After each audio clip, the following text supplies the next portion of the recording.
And welcome to the Please Subscribe show. I'm Cole Spivey. I'm Linda Spivey. And today is Sunday, September 18th, and we'd like for you to come along with us, and that's amazing. Amazing Grace. It's Sunday, remember? Yes.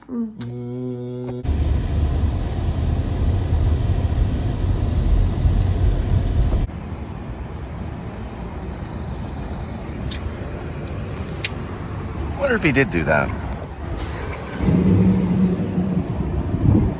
You can't do that in the car.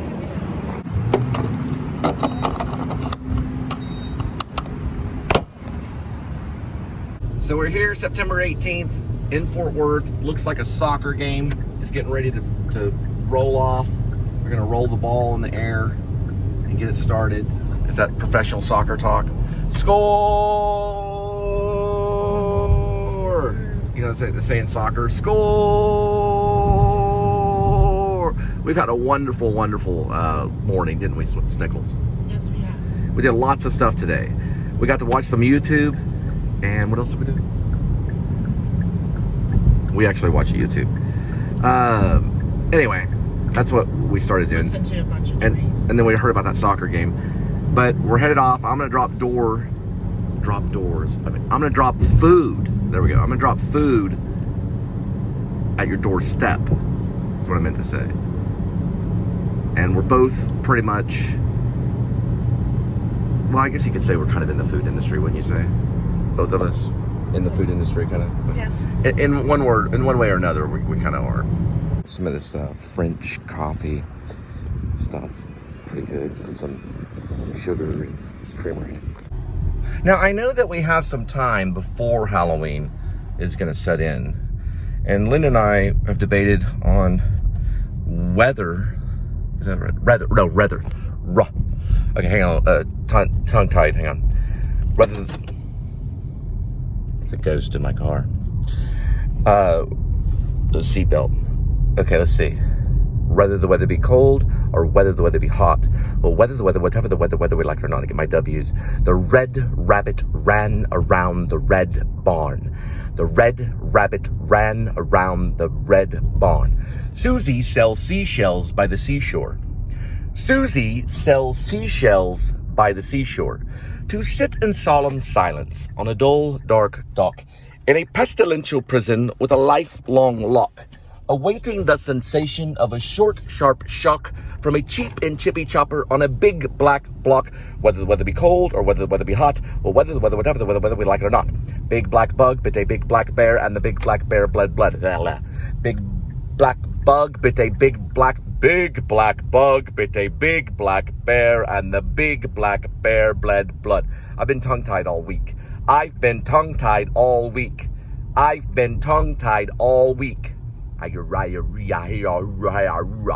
Unique, New York, unique. Now Halloween. So I wanted to talk a little bit about Halloween. Halloween comes, of course, once a year. And when I went to church, we were taught not to celebrate Halloween because we did not want to suffer the eternal hellfire. Now, I'm a personal believer in Jesus Christ, and I don't think that if you celebrate Halloween, that you're necessarily going to go to hell. I'm just going to put out and say it. I don't think that you are. You can still celebrate Halloween. You'll be okay. As long as you ask for forgiveness, it doesn't really matter what you do. Unfortunately, that's how the Christian church is at times. You can really do anything you want, just ask for forgiveness. Really, you should wake up every morning and ask for forgiveness. That goes for all of you. Got some of this coffee right here.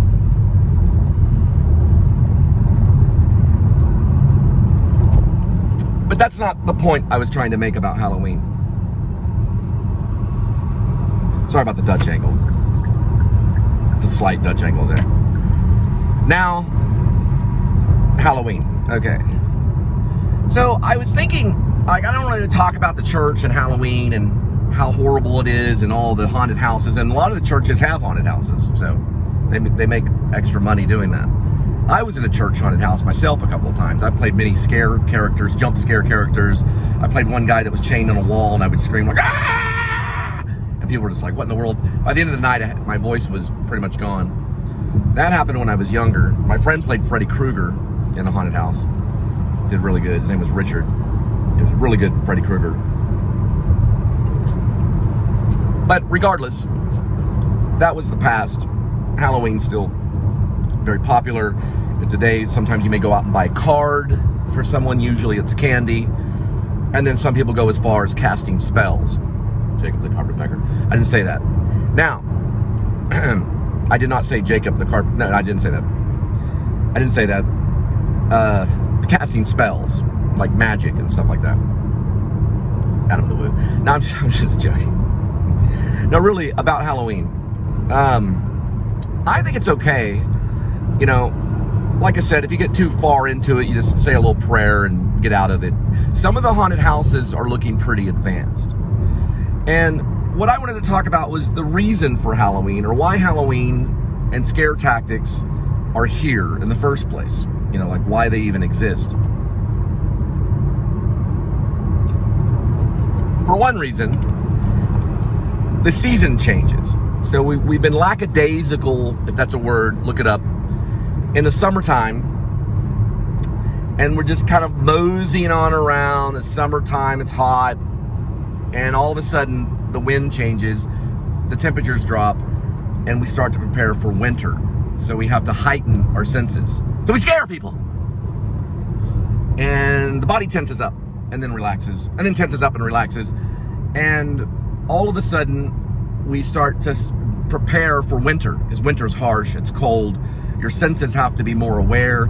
You have to work in the wintertime or you could die. You know, this is like people from North New York or Maine, things like that.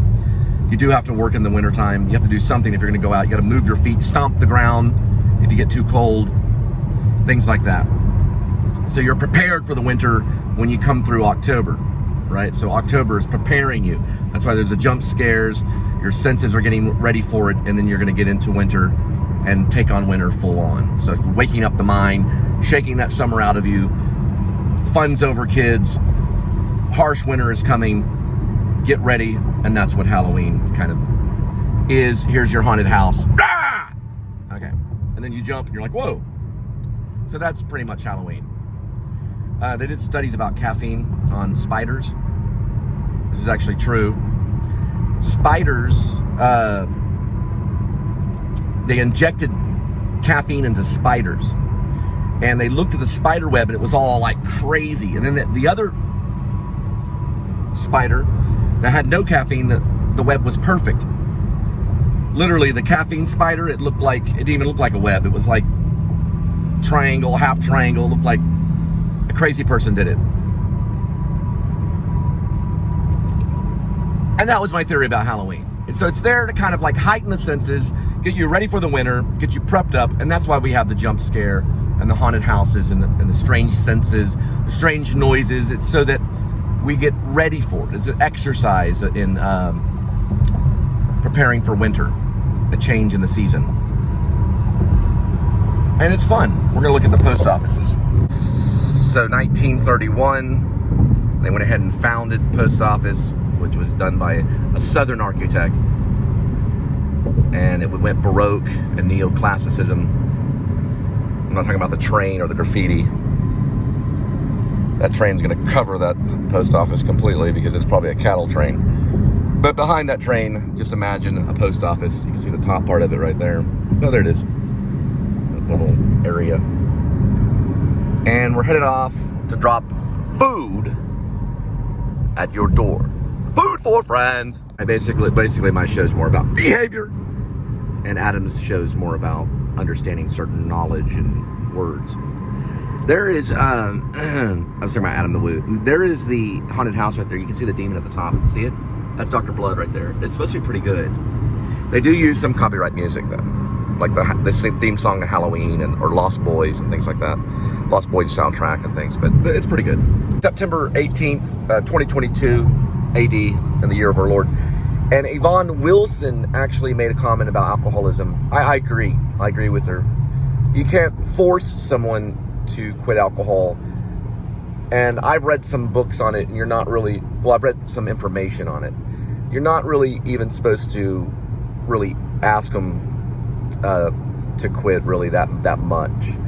I don't know the modern day procedures of recovery. I know that recently there was a big parade. They had a big parade for women in recovery, and I'm assuming this is for women addicts, so it could be a little bit different than men. Men approach quitting alcoholism differently than probably women. They have different ways of handling habits. And the problem in my field of studying acting and going back for many years studying acting is that we're habitual creatures and people have habits. There's a good movie that addresses it, both male and female, that I think should have won Best Picture that year. And I'm going to movies because I think movies can be healing. That movie is called Clean and Sober with Michael Keaton. He does address alcoholism and drugs addiction. I think it's a good movie. It addresses it in a different way. But it also brings in the poverty and the economics and the demographics of some of the addicts. And it also brings in the opposite of that, which would be the riches of it. So it exists in all levels. It's not just the rich. It's not just the poor. All people have that problem. It's not just female. It's not just male. You can go to a rehab and go through the whole thing and then come out smoking and come out pretty much almost drinking. People have done that before. So the rehab back in the day, this is probably like 1980s, they did in a way force you to quit by putting you in this place, you making an agreement saying, I'm putting my life in your hands. There was a place called Charter, I think, that did it. And sometimes medical drugs were given to the alcoholic. Hitler wanted to kill them all. Same with the freaks and the gypsies and Judaism and all of that stuff. Hitler was cruel about all of it. So yeah, you can't force it because you can't force anything. You'll never take anything in this life really completely by force. But you can at least show that you care in a mental, physical, and spiritual way, and you can do your very best. Like I said, Michael Keaton, movie's called Clean and Sober.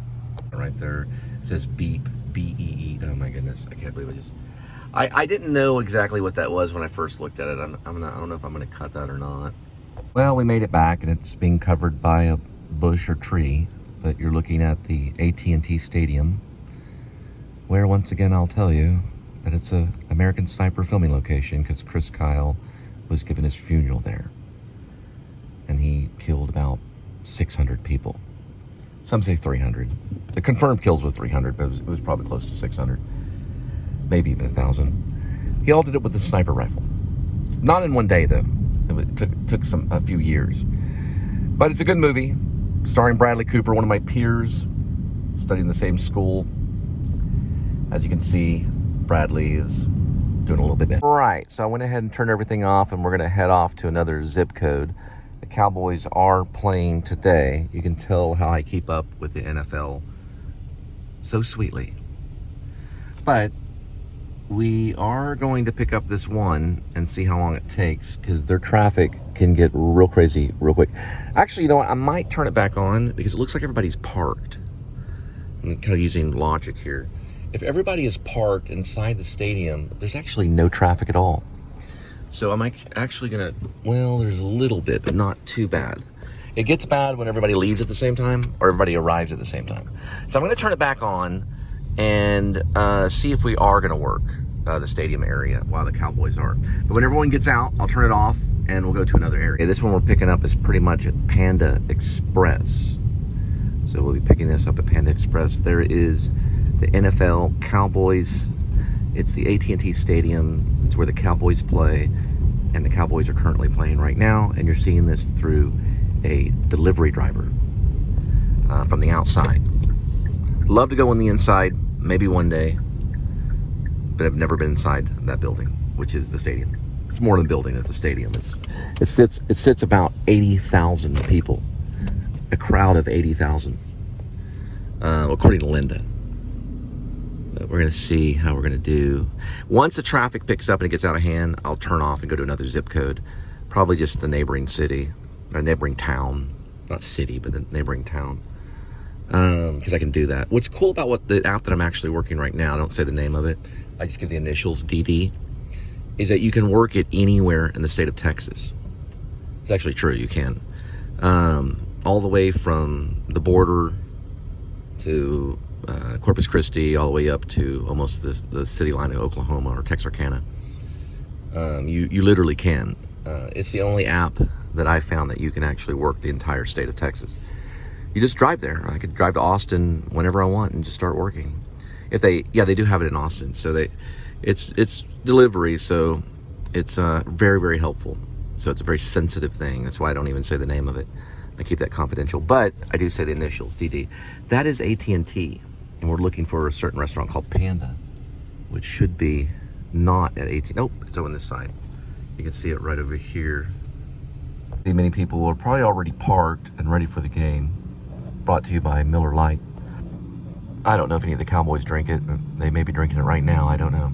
All right, looks like we got a special event parking lot right here for only $100. So if you'd like to park at Panda Express, it is special event, and it is going for only $100. And that's for the game, so you can see the game and things like that. Not too bad.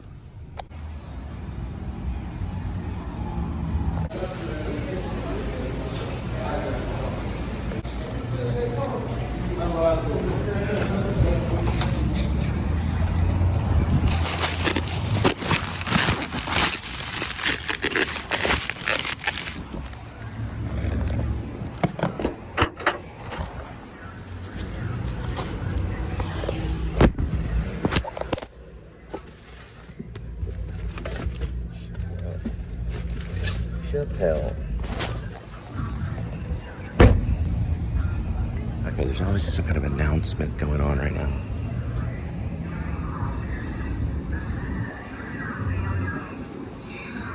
It sounds like a radio show. So what they do in Cowboys games is they actually set up for a long line. There you can see some of my Samsung footage. It goes on for a long time on Collins, and they set up like these tents, or they're like more like they just cover from the sun. And they basically just have like tailgate parties all the way down the street for more than 100 yards. It's like 200 or 300 yards. It surrounds the stadium. It's pretty crazy.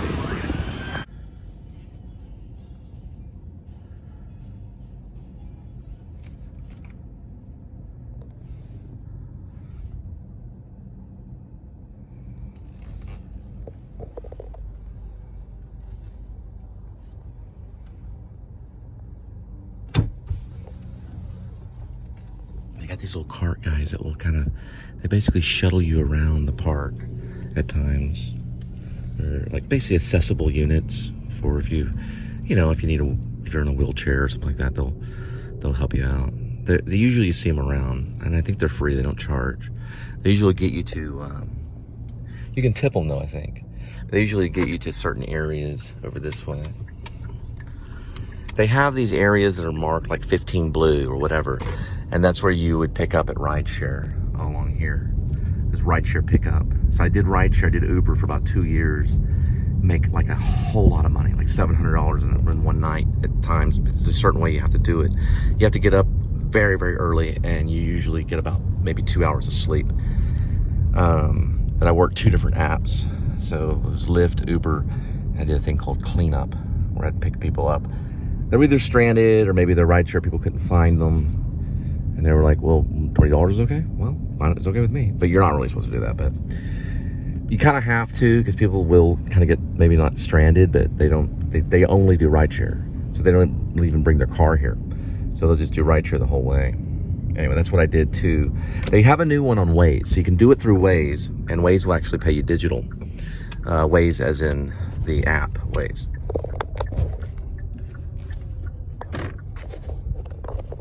Doing something right here. Just give me a second. Seeing if this actually works. Be surprised if it does. Oh wow, it does. Okay, you can actually use Waze. Okay, that came off way wrong. I'll try it again. You can actually use Waze. I'm not gonna go that way. You can use Waze. And it's kind of like rideshare. They do pay you, so they will pay you. Waze will. You can hook up your bank account information, all that stuff, whatever your cards, everything. You've got a prepaid card, whatever it may be. And you can use Waze to pick people up, but you have to schedule. It's like rideshare, but it's more kind of like, it is rideshare. It's like true rideshare, but it's a company through the GPS company. Well, it's not a GPS company. It's a mapping system, whatever you want to call it. But it's Waze. It's a community of people that use a map that moves around like this. And you can get in touch with people, everything. You can pick them up. It's almost like rideshare or carpool. It's like carpool, but you're actually paid money. I actually have money in some of my account on Waze, but I don't really do it because rideshare during COVID was kind of scary. But you can do it through Waze.